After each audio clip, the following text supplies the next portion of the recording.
Peter Obi finally exposed who collapsed Heritage Bank, Ahmed Bola Tinubu and top Nigerian politicians accused. Peter Obi also trashes comparison with Anambra State Governor Charles Soludo. Hello Nigerians, you are welcome back to this channel, and if the first time you are coming across this channel, please do hit the subscribe button so that whenever I post a video, you will be notified. So the interview or the discussion that Peter Obi had with Arise TV yesterday, being a Democracy Day, actually exposed a lot of things. In fact, that interview proved once again that Peter Obi is actually good. He is a good man with a sense of empathy who understands Nigeria, every nook and cranny of Nigeria. Peter Obi understands what is actually going on in this country. And that's why some of these politicians don't want him to become the president of Nigeria, because they know that once he becomes the president of Nigeria, a lot of things will be stopped. A lot of criminal activities and lootings going on among the politicians will be stopped. And that's why they are fighting so hard, tooth and nail, to stop him. They know that he is a good man. Now, while they were discussing the state of the country, what is actually happening in Nigeria as Nigeria marks 25 years of democracy, Peter Obi actually opened up concerning Heritage Bank and what might be the cause of collapse of that particular bank. Recall that few days ago or few weeks ago, it was announced that CBN has revoked the operational license of Heritage Bank. And as it stands now, they are planning to sell some of their properties and some of their assets. Now, this is a bank where thousands of Nigerians, poor Nigerians, are saving their money. Some of them have huge amount of money in this bank. And what will be their future now that this bank has actually folded? Now, Peter Obi came out to open up that the problem why this bank actually collapsed is as a result of illegal transactions, lootings, going on among the elites and politicians in this particular country. And the worst part is that the so-called EFCC is doing nothing about this particular problem. They keep on chasing what is not even really the major problem of Nigeria. Why the big guys who are stealing and looting the money in Nigeria is being left alone? Look at somebody like Yahaya Bello. It has been reported how many days ago, a few weeks ago, that this man looted huge amount of money, and up till now, EFCC hasn't even arrested him. Look at Aerofire. Nothing is being done. You know, I am not surprised when Peter Obi is pointing accusing fingers on these politicians and elites and all of them for the collapse of that particular Heritage Bank, because this particular country now, anything goes, anything can happen, and nothing can be done about it, especially when it involves politicians and elites and all of them. There is nothing that will happen to them, because they know themselves trying to use the country's wealth to enrich just few people among themselves. Now, I want you to listen to Peter Obi as he exposed how Heritage Bank was collapsed. But before then, Peter Obi actually addressed this particular comparison of him and the present governor of Anambra State, being Charles Soludo. And a lot of people came out to say that Charles Soludo's 2 years is better than Peter Obi's 8 years being the governor of Anambra State. And you begin to see people making senseless comparison and argument just because they want to tarnish the image of Peter Obi. Now, Peter Obi has actually addressed that particular comparison. You only judge a politician by what he promised to do. Peter Obi mentioned the things he promised to do for Anambra State during his manifesto, and those things he achieved them. Now, it is expected that Charles Soludo also achieved the things he promised Anambra State. Now, I want you to listen to Peter Obi as he make that particular discussion, and when we come back, we'll analyze the video. Soludo has achieved more than your 8 years in office. In other words, 2 years of Soludo is better than 8 years Obi. What's your response? Well, again, Charles, I don't like talking about issues like this. But because you mentioned it, let me tell you, Charles, let people go and look at my electoral promises to the people of Anambra State. Education, health, pulling people out of poverty, making sure there's access to rural areas. And I can tell you, they were the measures of MDG, and I was number one. I was number one in education. I was there in health. I was there in pulling people. Go and ask those who ran Office of Poverty Alleviation, like Professor Dr. Mackel and everything. Go ask Sam Sudin. I was number one. What I promised, I delivered. I have to be fair. I So- saw that the evidence of that online Thank you. in terms of those I think the European Union and all the rest. Everybody. So I get rating that. was the above all, was number one. finished it and was able to even left a savings, subnational savings, for the first time in Nigeria for future generation. Nobody had ever done that. What I promised, I delivered. My brother, my senior brother, Soludo, promised Dubai, Taiwan.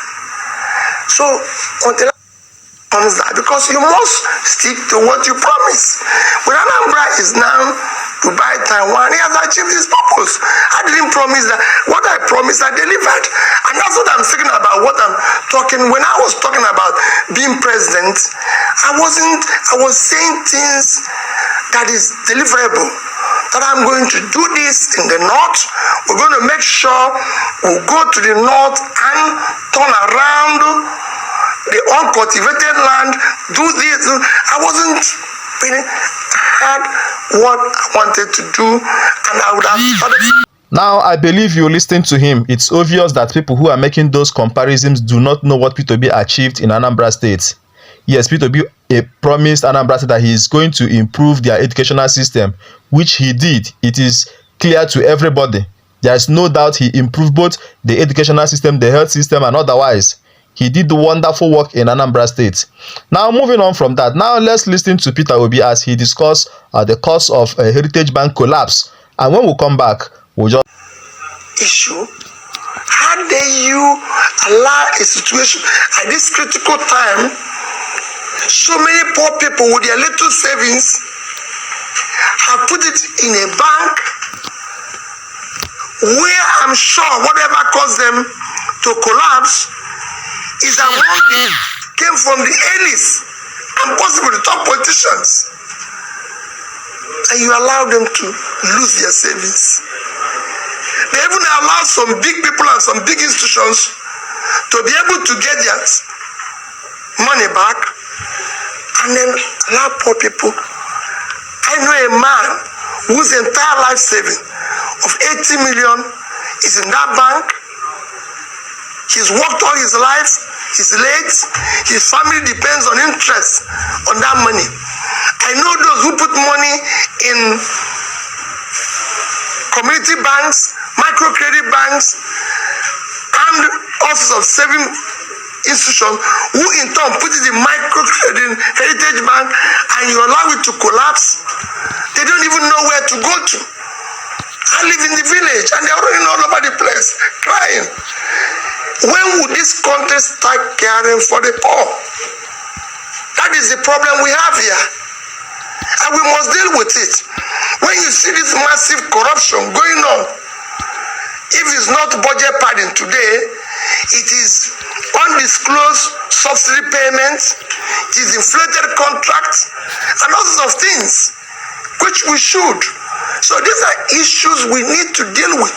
These are issues I even want our agencies like EFCC to start dealing with. Not arresting Bobrisky and Obi Kubana or whatever, Kubana big chief priest. These are minor issues. We have things that are going wrong. Our speaker, through one of his aides, in April, said we are losing 300 barrels of crude every day. People like Tony Elumelu have said we are losing over 50% of our production. But let's still speak at it that was specific. 300 barrels a day, Charles, times 75, which is the minimum you can get today, is $22,500,000. At the rate of 1,005, it's at 3,750,000,000 naira every day. Times it with 1 month is $1,012,500,000,000 naira, which is about what the 3 tiers of government share every month. That's where I want our agencies who are pursuing people who are corrupt to be. Budget padding in all this area, that's where they should be. Facing it squarely, not arresting Bobrisky because he dressed like a woman and spread about maybe 500 naira. I can assure that if you call Nigerians today and say, hey, we're going to feed only women in this hunger time, it's just, I don't know, all men will dress like women and go and collect the food because we're all hungry. We would even have to dress Bobrisky. He wouldn't even know what is in dressing like a woman. It's not easy. The wigs are sold in the market and everything. Everybody will turn into. So these are things we need to face squarely. On that note, I want to thank you very much indeed. Mr. Peter Obi is the presidential candidate, or was the presidential candidate of the Labour Party in the 2023 presidential election. And of course, he joins me in the studio for the special Democracy Day chat. Thank you very much indeed. Thank you, Charles, for having me. Now, I believe you listening to Peter Obi. The truth is that corruption has eaten deep in this country, eaten deep in the bone marrow of this particular country, Nigeria. Look at how they collapsed that particular heritage bank. Notable people, the elites, were allowed to put their money. Even some organizations were allowed to put their money. But the poor masses, who have just few amounts of money to take care of themselves and their family, could not withdraw their money. And at this particular point, their money is now stocked in that particular bank. And it's really bad that the federal government did absolutely nothing about it. That in this particular hardship that we are facing in this country, people are still losing huge amounts of money because of banking issues, which is as a result of corrupt practices taking place among politicians and bankers in this particular country, Nigeria. Anyway, guys, I'll just stop this video here and allow you to drop your comments in the comment section. Don't forget to subscribe to this channel.